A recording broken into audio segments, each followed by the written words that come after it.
తెలంగాణ రాష్ట్ర వ్యాప్తంగా మున్సిపల్ ఎన్నికల ప్రచారం అయితే హోరాహోరుగా జరుగుతుంది. సో ఈ సందర్భంగానే తెలంగాణ రాష్ట్రం కోదాడ నియోజకవర్గం కోదాడ పట్టణ మున్సిపాలిటీలో కాంగ్రెస్ పార్టీ నుంచి 34వ వార్డు నుంచి గంధం శ్రావణి యాదగిరి గారు పోటీ చేయడం జరిగింది.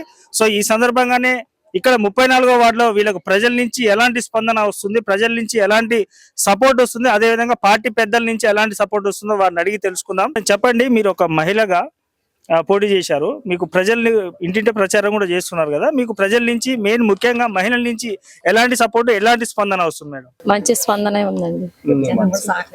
జనం కూడా మంచిగా సహకరిస్తారు, మాకు మంచిగా అనుకూలంగానే ఉంది. అందరూ ఓటేయడానికి సిద్ధంగానే ఉన్నారండి. ఉత్తమ్ కుమార్ రెడ్డి, ఉత్తమ్ పద్మావతి రెడ్డి గారి ఆశీస్సులతో మాకు మంచి స్పందనే ఉందని అనుకుంటున్నాం.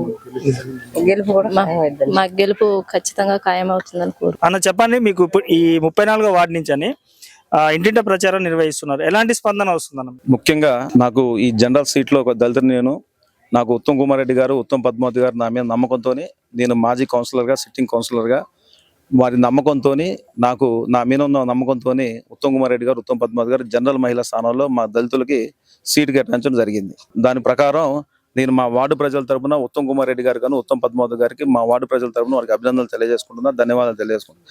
ఎందుకంటే జనరల్ సీట్లో దళితులకి కేటాయించడం అనేది చాలా తక్కువ జరుగుద్ది.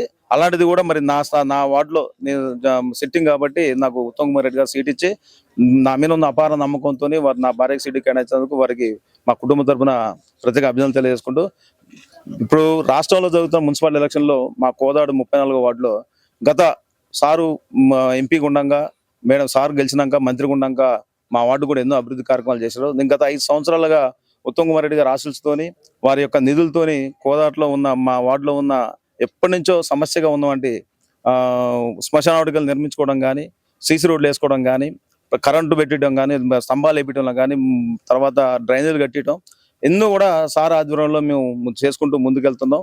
మున్సిపాలిటీలో కూడా మా వార్డు సమస్యల మీద గట్టిగా మాట్లాడి పోరాటం చేసి నిధులు తెచ్చుకోవడం జరిగింది. అంతేకాకుండా ఈ మధ్యకాలంలో వచ్చిన వరదల్లో కూడా మా వార్డు చాలా వరకు మునిగిపోతే ప్రతి ఒక్క ఇంటికి పోయి ఆ నైట్ మొత్తం ఉండి ఆ నీళ్ళన్నీ బయటికి పోయేటట్టు చేసుకొని, ఎక్కడైతే నీళ్ళల్లో మునిగిపోయిన ప్రజలందరినీ కూడా జేసీబీ సాయంతో బయటికి తీసుకొచ్చి వాళ్ళందరికీ ఒక 4 రోజుల తర్వాత మళ్ళీ ప్రభుత్వం తరఫున ప్రకటించిన కాంపెన్సేషన్ 16,500 రూపాయలు క్యాష్, 2,000 రూపాయల సరుకులు, 10 కేజీల బియ్యం ప్రతి ఇంటికి ఎవరైతే ఆ వరద బాధల్లో గురైనరో వాళ్ళ ప్రతి ఒక్క ఇంటికి 235 గృహాలకి మేము కాంపెన్సేషన్ సుమారుగా 43 లక్షలు 45 లక్షలు ఇప్పడం జరిగింది. మీరు ప్రధానంగా రేపు ఇక్కడ 34వ వార్డు నుంచి మీరు కౌన్సిలర్ గా గెలిచిన తర్వాత మీరు ప్రధానంగా ఎలాంటి సమస్యల మీద ఫోకస్ పెట్టబోతారు, ఇక్కడ ఎలాంటి అభివృద్ధి కార్యక్రమాలు చేపట్టాలని నిర్ణయించుకున్నారు? అయితే ముందు అభివృద్ధి కార్యక్రమాల విషయానికి వస్తే, ఇక్కడ మా స్థానికంగా కాంగ్రెస్ పార్టీ నాయకులు ఉన్నారు. వాళ్ళందరూ కూడా సీనియర్ నాయకులైనటువంటి కాంపటి పుల్లయ్య గారు కానీ, ఒక మాజీ కౌన్సిలర్ కొడుగు లక్ష్మీనారాయణ గారు కానీ, రాష్ట్ర నాయకులు చంద్రబాబు గారు కానీ, తర్వాత మా వార్డు ఇన్ఛార్జిగా పంది తిరుపతి గారు కానీ, అంతకుముందు నాకన్నా ముందుగా చేసినటువంటి సీనియర్ నాయకురాలు కాసుల సత్యవతి గారు ఎంపీటీసీగా చేశారు, మాజీ ఎంపీటీసీలు వాళ్ళు కానీ, అలాగే కాంగ్రెస్ పార్టీ పుట్టిన కానీ వాళ్ళ కుటుంబం ఎప్పుడు కూడా కాంగ్రెస్ పార్టీకి అండగా ఉంటున్నటువంటి కర్ల బెంజ్ గారు కానీ, మరి ఈ వార్డు పరిశీలకుడుగా ఇన్ఛార్జిగా వచ్చినటువంటి మా అన్న మోతే మండలం సంతోష్ రెడ్డి అన్న, వీళ్ళందరూ ఆధ్వర్యంలో మేము ఈ వార్డు గెలుచుకోబోతున్నాం. రాబోయే కాలంలో మేము చేసేది ఏంటంటే, పెద్దల సహకారం, మా అన్నల సహకారంతో, ముఖ్యంగా మా ఉత్తమ్ కుమార్ రెడ్డి గారితో మేము మాట్లాడుకుంది అంటే ఈ ఇంటి పట్టాల విషయంలో కొద్దిగా ఇంటి పట్టాలు ఇప్పియాలని మేము ఫస్ట్ గా నేను సార్ని కోరుకుంటున్నా. అలాగే ఈ వార్డులో మా వార్డులో ఇందిరం ఇల్లులు కావాలి. ఇప్పటికే 100 ఇల్లులు మేడం గారు మాకు ప్రకటించి ఉన్నారు. రాబోయే కాలంలో ఈ ఎలక్షన్ల తర్వాత మాకు ఈ అర్జున వార్డుకి 100 ఇల్లులు ఇందిరం ఇల్లులు కేటాయించాలని మేము మేడం గారి ద్వారా, మా వార్డు ప్రజల ద్వారా మేడం గారిని విన్నవించుకోవడం జరుగుతుంది. అలాగే కాకుండా ఇంకా అనేక సమస్యలు, చిన్న సమస్యలు, శ్మశాన వాటికి ఇంకా నిర్మించాలా, పూర్తిగా కాలేదు. దానికి 1 కోటి రూపాయలు శాంక్షన్ చేయాలని మేము మేడం గారికి ఉత్తమ్ సార్కి మేము రిక్వెస్ట్ చేస్తున్నాం. మా వార్డు ప్రజల తరఫున ప్రతిదీ ఎంతో మంది కాంగ్రెస్ పార్టీ కుటుంబ సభ్యులు ఉన్నారు ఇక్కడ. వాళ్ళ కుటుంబాల్లో వారికి తోచినంతగా వాళ్ళ కుటుంబాలను ఆదుకునే విధంగా వాళ్ళకి చిన్న ఉద్యోగాలు కానీ ఇంకేదైనా కానీ మేడం గారు సార్ కేటాయిస్తే మా వార్డు ఇంకా ప్రజలు మన కాంగ్రెస్ పార్టీకి బ్రహ్మరంధం పడతారని చెప్పి నేను ఈ సందర్భంగా తెలియజేసుకుంటాను. అన్న మా బీఆర్ఎస్ పార్టీ చూసుకున్నట్టయితే అసలు ఇంత ముందు ఉన్న 10 సంవత్సరాలు కూడా బీఆర్ఎస్ పార్టీ మాత్రమే కోదాడ నియోజకవర్గాన్ని కోదాడ పట్టణాన్ని అభివృద్ధి చేసిందన్న భరోసాతో బీఆర్ఎస్ పార్టీ వాళ్ళు ముందుకెళ్తున్నారు. బీజేపీ పార్టీ వల్ల సెంట్రల్ లో మేము గవర్నమెంట్ లో ఉన్నామని చెప్పి అన్న భరోసాతో ముందుకెళ్తున్నారు. కాంగ్రెస్ పార్టీ తరఫున మీరు 34వ వార్డు ప్రజలకి ఎలాంటి భరోసాతో ఎలాంటి పథకాలతో ముందుకెళ్తున్నారు? మేము ముఖ్యంగా బీఆర్ఎస్ వాళ్ళకి నేను చెప్పేదంటే వాళ్ళు చెప్పేది తప్పుడు మాటలు. ఎందుకంటే 10 సంవత్సరాల్లో మా అర్జున వల్ల ఒక్క ఇల్లు కట్టలే, ఒక్క ఇల్లు కట్టలే. 10 సంవత్సరాల్లో వాళ్ళు చేసింది అభివృద్ధి శూన్యం, ఏమి లేదు. 10 సంవత్సరాల్లో మీరు బాలాజీ నగర్ లో ఉత్తమ్ పద్మావతి గారు ఆ రోజు ఎమ్మెల్యేగా ఉన్నప్పుడు శంకుస్థాపన చేస్తే మల్లయ్య గారు దిగిపోయడానికి పూర్తి కూడా కాలేయి.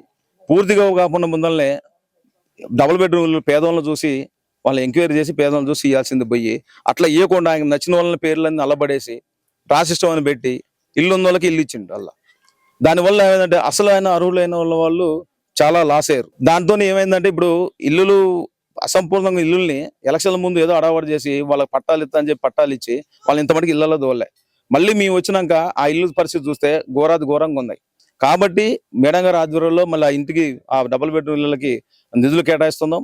నిధులు కేటాయించి వాటన్నిటి మళ్ళీ చిన్న చిన్న రిపేర్లు కానీ, కరెంటు కానీ, సీసీ రోడ్లు కానీ, ఆ వాటర్ సప్లై కానీ అవన్నీ ఏర్పాటు చేసుకొని అతి తక్కువ కాలంలోనే ఈ మున్సిపల్ ఎలక్షన్లు ముగిసినాక అతి తక్కువ కాలంలోనే ఆ 60 మంది మా వార్డు తరపున 60 మంది శాంక్షన్ అయినాయి. ఆ 60 మందికి ప్రతి ఒక్కళ్ళు కూడా మేము ఇల్లు ఇప్పించే బాధ్యత మేము తీసుకుంటాం. ఎవరికి కూడా ఒక్క పేరు కూడా పోకుండా 60 మందిని ఆ బాలానగర్ డబుల్ బెడ్రూమ్ ఇళ్ళకి మేము పంపించే బాధ్యత మాది, మేము తీసుకుంటాం. దీంట్లో ఎటువంటి ప్రజలు ఆ ఇల్లు వచ్చిన ప్రజలు ఎవరు కూడా అధైర్యపడొద్దు, వాళ్ళకి అండగా మేము ఉంటాం. ప్రతి ఒక్కరికి ఇల్లు ఇచ్చే బాధ్యత మాది. సో మీరు లాస్ట్ అండ్ ఫైనల్ గా ఈ యొక్క 34వ వార్డు ప్రజలకి మీరు ఏం చెప్పదలుచు? 34 వార్డు ప్రజలకు ఆశీర్వాదంతో మేము 13వ తారీఖు విజయటంకం మోగించబోతున్నాం. ఆ విజయం తర్వాత ఉత్తమ్ సార్తో కానీ మేడం గారి ఆశీస్సుతోని ఈ వార్డుని కోదాడ పట్టణంలో ఉన్న 35 వార్డులలో కాకుండా మా 34 వార్డుని సపరేట్గా చేసుకొని ఈ వార్డు అభివృద్ధికి కష్టపడి అభివృద్ధికి నిధులు తీసుకొచ్చుకొని ఈ వార్డు అభివృద్ధి చేసే బాధ్యత మాది. అలాగే గెలిచిన తర్వాత ఈ వార్డులో ఉన్న 100 ఇళ్ళకి మ్యాక్సిమం 100 ఇళ్ళని తీసుకొచ్చి ఇక్కడ ప్రజల యొక్క ఈ ఇంద్రం ఇళ్ళని కట్టించే విధంగా చూస్తే మేము ఓటు అడుగుతున్నాం. ఖచ్చితంగా మాకు ఇస్తాడు. మేము గెలిచినాక ఈ వార్డుని అత్యధిక మెజార్టీతో గెలిపించుకున్నాక సార్ని మా యొక్క విజయాన్ని సార్కి మేము అంకితం చేస్తామని చెప్పి మనస్ఫూర్తిగా కోరుకుంటూ ఈ వార్డు అభివృద్ధిలో సార్ది మేడాంది ఉత్తమ్ పద్మావతి గారిది సహకారంతోనే ఈ వార్డు అభివృద్ధి చేసుకుంటామని చెప్పి మేము అందరూ తెలియజేసుకుంటూ మేము మా వార్డు ప్రజలందరూ కూడా పోయినసారి 5 సంవత్సరాలు నేను చాలా కష్టపడ్డా, వార్డుని అభివృద్ధి చేశా. ఎక్కడ కూడా నా మీద కానీ ఎటువంటి అవినీతి ఆరోపణలు లేవు.